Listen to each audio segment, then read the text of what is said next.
खबर ग्रेटर नोएडा से है, जहां पहलगाम में हुए आतंकी हमले के बाद सरकार ने सार्क वीजा छूट की नीति के तहत पाकिस्तानी नागरिकों को दी जा रही सुविधा समाप्त कर दी है। इसी के साथ पाकिस्तानी नागरिकों को देश छोड़ना पड़ रहा है।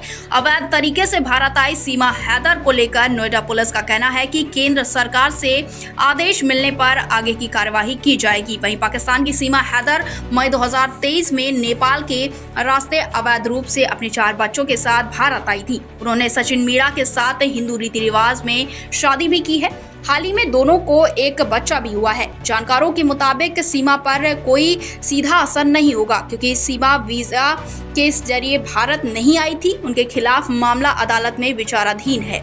एडिशनल डीसीपी ग्रेनो सुधीर कुमार का कहना है कि सीमा को लेकर कोई आदेश नहीं है, आदेश के बाद कार्यवाही की जाएगी। वहीं सीमा हैदर के अधिवक्ता एसपी सिंह का कहना है कि सीमा के मामले की जांच यूपी एसटीएफ ने भी की है। उन्हें जांच में अब तक कुछ नहीं मिला है। केंद्र के अलावा पुलिस से देश छोड़ने के संबंधी कोई आदेश नहीं मिला है। वहीं सीमा हैदर ने प्रधानमंत्री नरेंद्र मोदी और उत्तर प्रदेश के मुख्यमंत्री योगी आदित्यनाथ से उसे भारत में रहने देने की गुहार लगाई है। वहीं सीमा ने अपील करते हुए कहा है कि वो बेशक पाकिस्तान की बेटी थी, लेकिन अब वो भारत की बहू है और उन्हें भारत में रहने की इजाजत दी जाए। सोशल मीडिया प्लेटफॉर्म पर शेयर किए जा रहे एक वीडियो में सीमा हैदर ने ये बातें कही हैं। वहीं सीमा हैदर ने एक वीडियो में कहा कि मैं पाकिस्तान नहीं जाना चाहती। मैं मोदी जी और योगी जी से अपील करती हूँ कि मैं अब अपनी शरण में मुझे ले लें। मैं पाकिस्तान की बेटी थी, लेकिन अब मैं भारत की बहू हूँ, मुझे यहीं रहने दिया जाए। हैदर का दावा है कि सीमा सचिन से शादी के बाद उसने हिंदू धर्म अपना लिया है। देशव्यापी विरोध के बावजूद सीमा हैदर के वकील एपी सिंह को उम्मीद है कि उन्हें भारत में रहने की अनुमति दी जाएगी। एपी सिंह ने दावा किया है कि वो अब पाकिस्तानी नागरिक नहीं है। अधिवक्ता एपी सिंह ने कहा, सीमा अब पाकिस्तानी नागरिक नहीं है।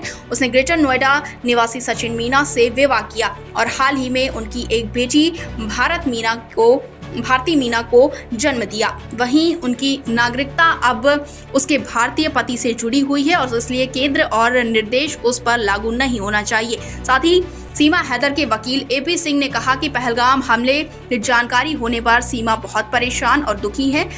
हम सभी इस हमले की कड़ी निंदा करते हैं। उन्होंने कहा कि सीमा पाकिस्तान से सनातन धर्म ग्रहण करने नेपाल पहुंची। वहीं नेपाल में सचिन मीणा के साथ शादी की और भारत में भी आकर दोनों ने पूरे रीति रिवाज के साथ शादी रचाई। वहीं शादी के बाद पिछले महीने उनकी एक बेटी भी हुई है। साथ ही भारत सरकार ने सार्क वीजा निलंबित करने का जो निर्णय लिया है वो तारीफे काबिल है। यह आतंकवाद के खिलाफ निर्णय है।